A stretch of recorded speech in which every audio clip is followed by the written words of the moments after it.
everyone. Good night. Good night, Drew. Good night. Pronounce out, Sir. Good night. All right. I would like to take this time to recognize the presence of the Deputy Prime Minister of our beloved country and our member for Lae, the Honorable John Rosso, the Minister for Lands and Physical Planning, and Minister for Immigrations. Thank you for taking your time to be with us tonight in this very auspicious occasion of the Engineers' Night tonight. You have been one of our construction pioneers in this industry, and you know it very well that it is fitting for you to be with us. As before you became the politician, you were on the road with us, so thank you for taking the time to come. I would also like to recognize our Vice Chancellor, the father of the home of the engineers in this country, for making the time to be able to stay with us. As I was dropping off Lazaro this afternoon at the Civil Engineering Department, I saw the civil engineers had a creative initiative to put up the Home of Civil Engineers monument. It's really fitting to see many of our civil engineers tonight. Thank you for taking that initiative. The young ones that came before, after us, I think you did very well.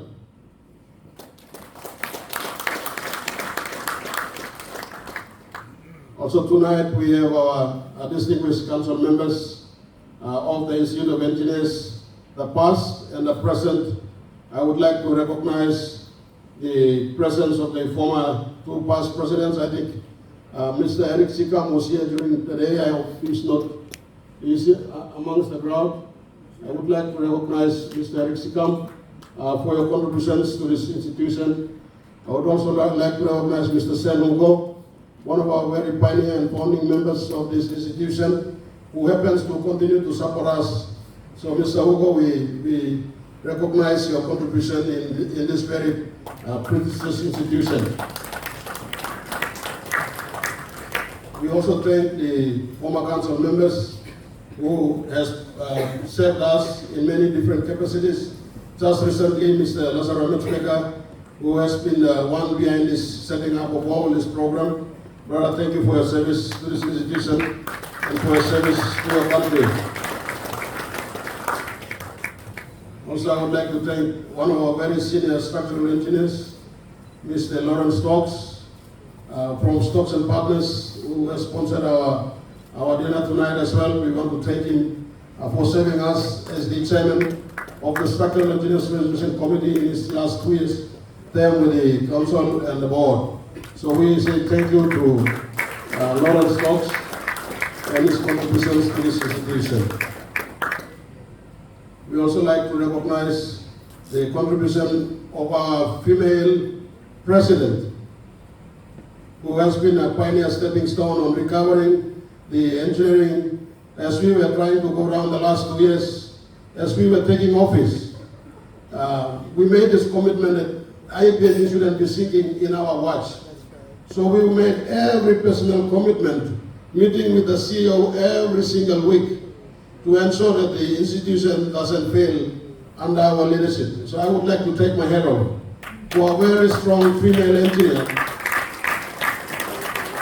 in the likes of Mrs Edea Bouraga. You have served the institution with distinction and with color, and we want to challenge all young female engineers in the room and those in university to take up and study and mentor some of these female engineers who have served us very well with, in the likes of Mrs. Pinga Surinok, our first female engineer, and Edea Bouraga, who served us well in the institution. So thank you to all the past and our current former president who is with us amongst the crowd.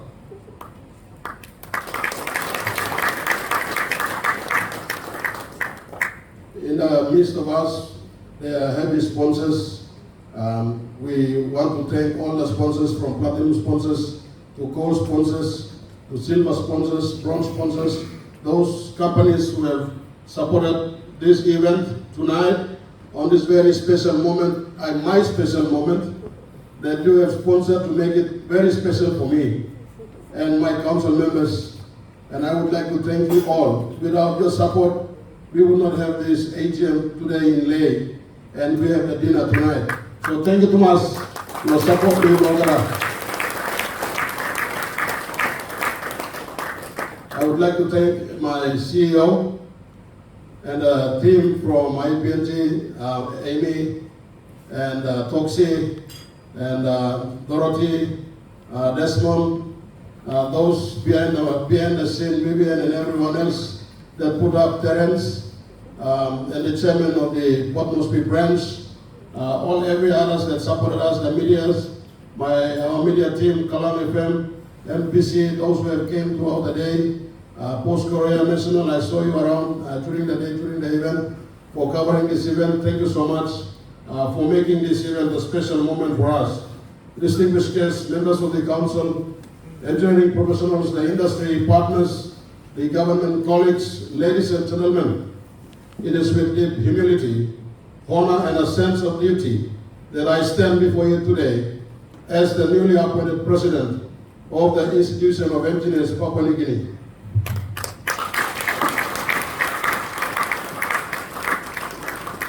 I begin by expressing my sincere gratitude to Mrs Edea Bouraga, our outgoing president, for her outstanding leadership, unwavering commitment, and service to the engineering profession.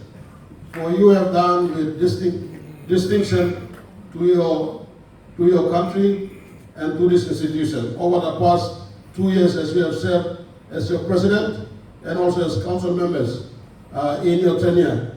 So we want to thank you, Mrs. Bouraga, for your service, and your family, your husband and the kids to come and see you off tonight. Thank you too much for supporting Mrs. Bouraga in the leadership.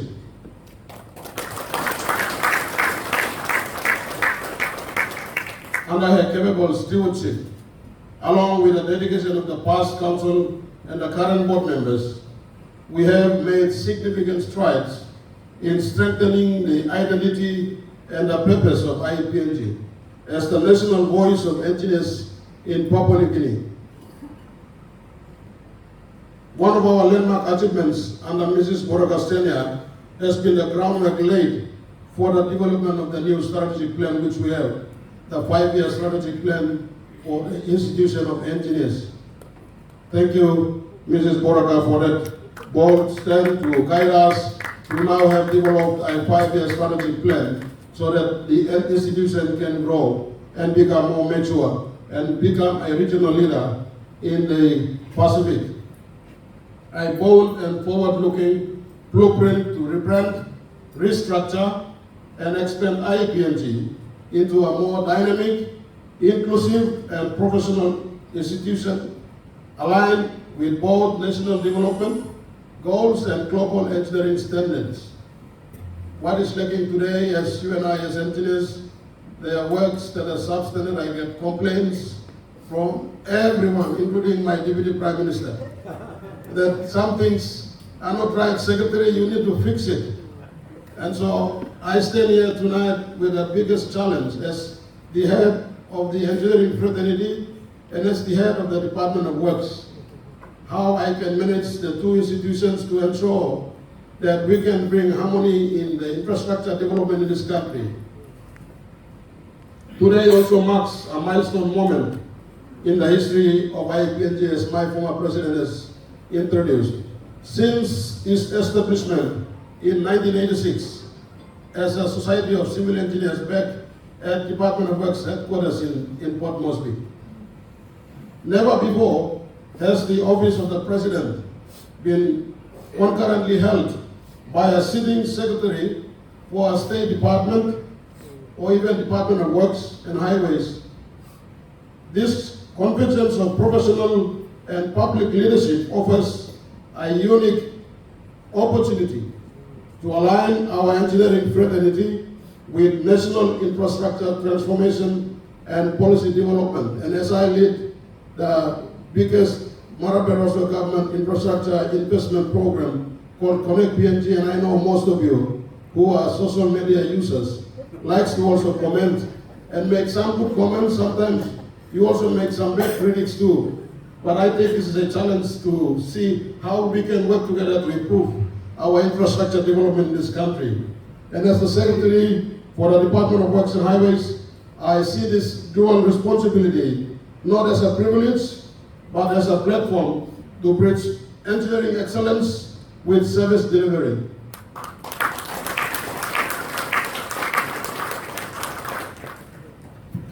This historic dual mandate reinforces our vision to embed engineers at the heart of decision-making, innovation and development across all sectors of Papua New Guinea. Since its inception nearly 4 decades ago, PNG has served as the cornerstone of professional engineering in our country. From aggregating engineers and technicians to setting technical standards and fostering continued professional development, we have nurtured a vibrant professional community. And today, our special guest during the AGM today, our Vice Chancellor for University of Technology, addressed us how the accreditation program under the Washington Accord has helped the institution to be global competitive, producing engineers that can be employed anywhere else in the world. And that is under the leadership of our past president and our CEO of the engineering industry that has contributed to have a fully accredited programs that are being now run at University of Technology today. And just after the meeting today, our CEO and the presidents and the council members, we met with Polytech, head of the department, to now look at how we can accredit the Polytech and Don Bosco Tech under the Sydney Accord and Dublin Accord, so that they too also run the 3-year degree program, fully accredited program that is globally recognized. So yet we cannot rest on our legacy. The demands of the modern world call for us to reform, professionalize and globalize. And as I was addressing us during the AGM today, the government has now directed us to now start developing railway network in this country. And University of Technology and our profession as engineers now to start developing railway policy and legislation and standards, so that we can now develop railway network apart from the road network we're developing under the land transport sector. So that is a challenge, and that is a new development that is happening.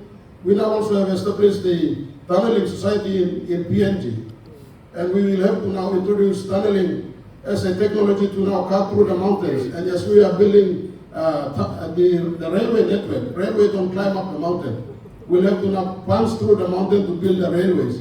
So that means that tunneling has to be introduced as our curriculum and a new discipline in Unitec.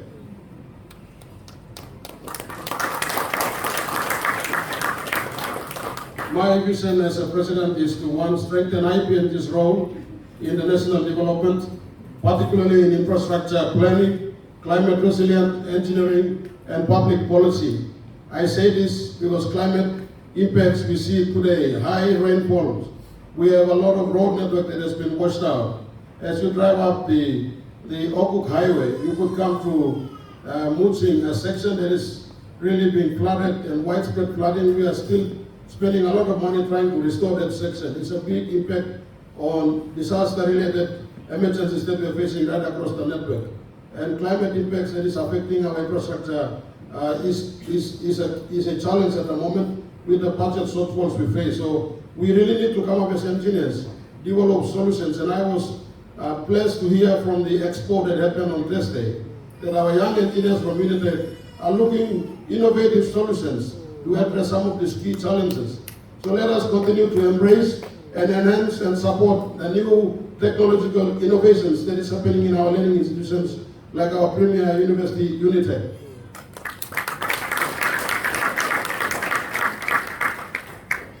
We are also looking forward to reform and modernize our institutional systems, focusing on good governance, digital transformation and financial sustainability. And I'm glad that our Deputy Prime Minister accepted our invitation to come. We will be submitting our amended Professional Engineers Registration Act 1986 for the Parliament to amend the revisions to enroll the structural engineers role and also the technician member role to be included in the current professional engineers role, So that is an amendment that we are submitting through the Parliament for Parliament to approve so that we can now reform the institution across. And so we look forward to your support as the member for Lae, because Unitec happens to be in your district.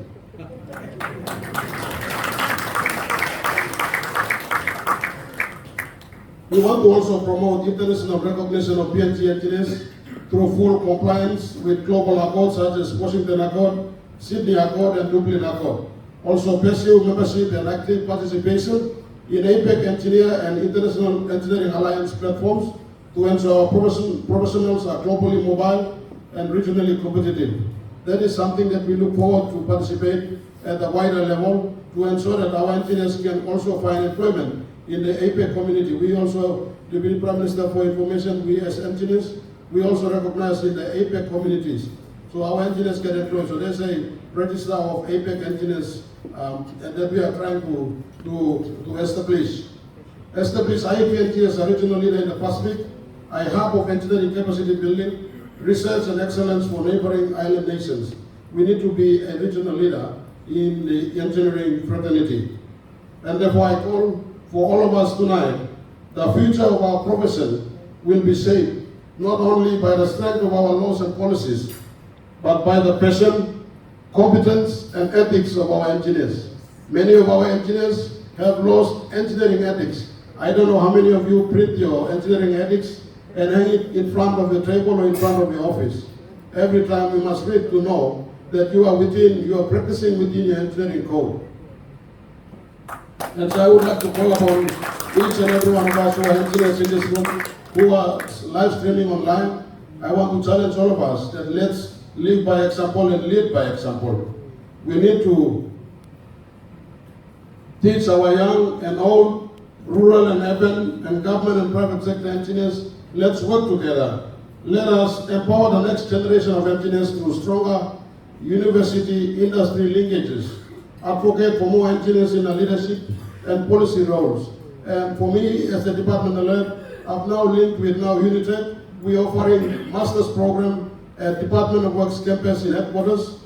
And we are now also running degree programs online from Unitec accredited programs.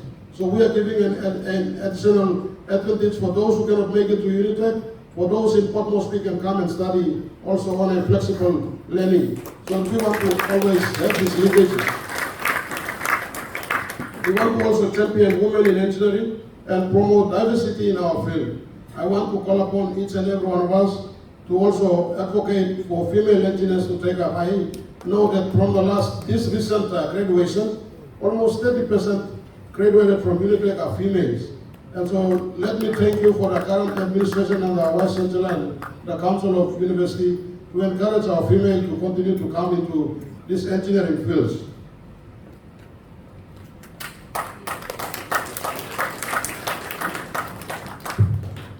And so in closing, as we enter this new chapter, let us be reminded that engineering is not just a profession, it's a calling to serve, solve, and build. Many of our young engineers that are coming now into the industry are putting self over service. And I want to challenge us tonight that serve your people with pride and dignity and compassion. Serve with honesty and integrity. Many of us engineers have to stand up and defend the profession and the calling of developing this country. And our Vice Chancellor said it very well. UPNG is an institution that produces bureaucrats. University of Technology is an institution that produces technocrats that build the society, while UPNG's graduates manage the society. And that is really nicely said today in his speech. I don't know, for those engineers who attended the meeting today, you have recorded that, but that stuck in my memory as he was mentioning it. So IPNG must now rise to this higher calling. I accept this responsibility with full awareness of the challenges ahead, but also with confidence in our shared capacity to lead and transform this institution and our engineering industry in the country. And in October, Deputy Prime Minister, we will be hosting the contractors and and Construction Conference Expo for 3 days. And we will be inviting you and the Prime Minister to come and officiate in the ceremony. We want to encourage the private sector to participate in the policy development of the technical policies, to advise government and involve them in the supply chain and the value chain of the business that we grow here, because it's a big challenge trying to lead a big institution knowing that our contractors lack the capacity to deliver. And that is a challenge. As the head of the Department of Works and as the head of the president of the PNG, I would like to see the synergy being developed between the private sector, the public sector, and the engineering fraternity, so that we can together, we will make Papua New Guinea a beautiful nation. Thank you too much.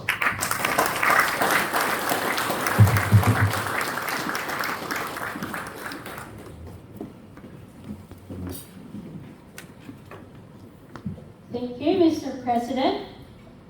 We are truly blessed to have you as our leader, and I am very confident that